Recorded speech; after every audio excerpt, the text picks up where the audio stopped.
اللہ کے بابرکت نام سے شروع کرتا ہوں جو بڑا مہربان نہایت رحم والا ہے، اور درود لا محدود حضور صلی اللہ علیہ وآلہ وسلم کی بارگاہ ناز کے اندر، بارگاہ پروقار کے اندر ہدیتن، عقیدتن، محبتن، نذرانتن، تحفتن، مودتن، ادبن پیش کرنے کے بعد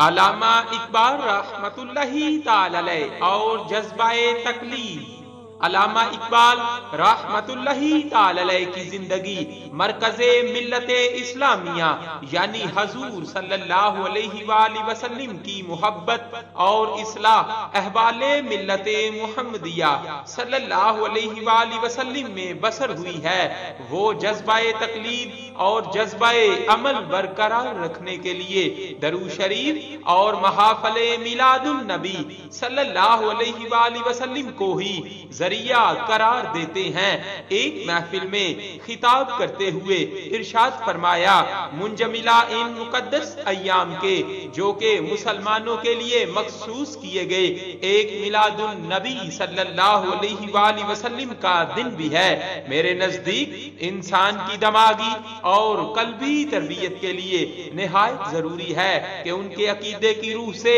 زندگی کا جو نمونہ بہترین ہو وہ ہر وقت ان کے سامنے رہے۔ چنانچہ مسلمانوں کے لیے ضروری ہے کہ وہ اسوہ رسول کریم صلی اللہ علیہ وآلہ وسلم کو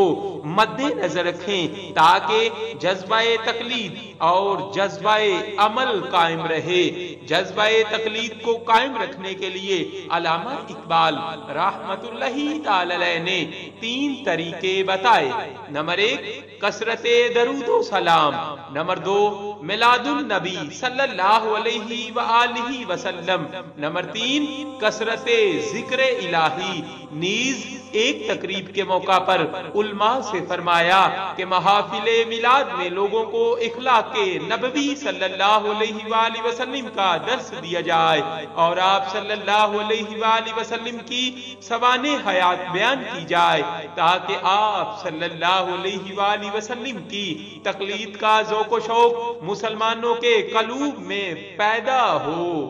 صلی اللہ علیہ وآلہ وسلم۔ صلی اللہ